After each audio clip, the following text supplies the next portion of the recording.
नमस्कार। हर हर महादेव, जय भोलेनाथ, जय शिव शंभू। स्वागत है आपका आपके खुद के चैनल पावन कथाएं में। आज हम आपको माँ नर्मदा की उत्पत्ति कैसे हुई इसकी कथा सुनाएंगे।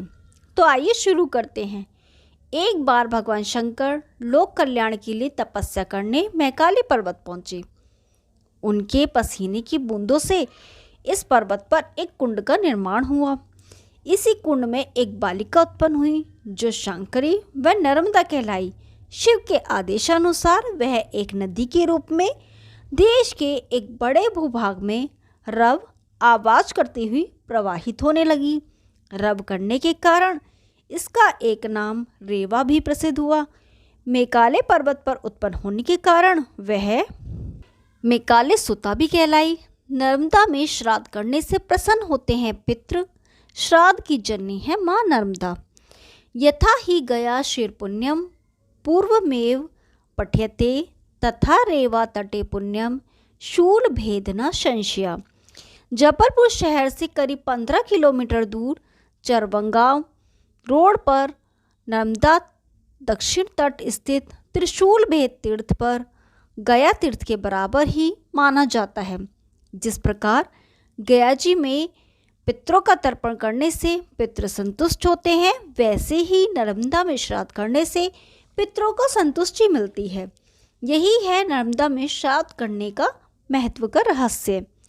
आपको यह जानकर अचंभा होगा कि ब्रह्मांड का पहला श्राद्ध माँ नर्मदा के तट पर ही पितरों द्वारा स्वयं किया गया था। नर्मदा श्राद्ध की जननी है। स्कंद पुराण के रेवाखंड के अनुसार श्राद्ध क्या है, श्राद्ध क्यों करना चाहिए, इसका पता प्राचीन काल में ऋषि मुनि, देवता और दानवों को भी नहीं था। सतयुग के आदिकल्प के प्रारंभ में जब नर्मदा पृथ्वी पर प्रकट हुई तब पितरों द्वारा ही श्राद्ध किया गया। कन्या की सूर्य राशि में भ्रमण के दौरान ही आश्विन कृष्ण पक्ष की पूर्णिमा से श्राद्ध अर्थात महालय प्रारंभ हो जाता है। अब सवाल यह उठता है कि पितरों ने पहला श्राद्ध नर्मदा में ही क्यों किया। स्कंद पुराण के रेवाखंड के अनुसार राजा हिरण्यतेज अपने पितरों का तर्पण करने के लिए पृथ्वी के सभी तीर्थों में गए, लेकिन उनके पितृ कहीं संतुष्ट नहीं हुए। तब उन्होंने पितरों से पूछा कि आपको कहाँ संतुष्टि मिलेगी। तब पितरों ने कहा कि हमारा तर्पण माँ नर्मदा में ही करें।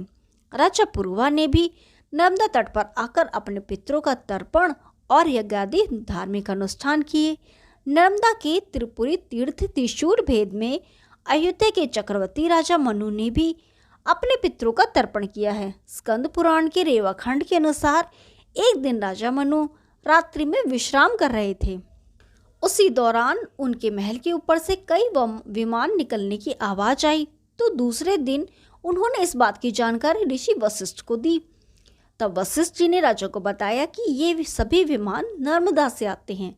माँ नर्मदा ही ब्रह्मांड में एकमात्र ऐसी नदी है जो आदिकल्प सतयुग से इस धरा पर विद्यमान है और वे सभी को तारने में सक्षम है। इसी वजह से ऋषि वशिष्ठ के कहने पर राजा मनु ने नर्मदा तट पर आकर पितरों का तर्पण व यज्ञादि किया। ज्योतिषाचार्य शास्त्री भी बताते हैं कि नर्मदा में भी श्राद्ध करने से पितरों को उतनी ही संतुष्टि होती है जितनी गया जी में श्राद्ध करने से। स्कंद पुराण में इस बात का जिक्र स्पष्ट रूप से किया गया है। जय हो माँ नर्मदा की। यदि आपको ये कहानी पसंद आई तो वीडियो को लाइक कीजिए, शेयर कीजिए और चैनल को सब्सक्राइब कीजिए। हम आपके लिए ऐसी रोचक पुरानी कथाएं लाते रहेंगे। तब तक के लिए नमस्कार।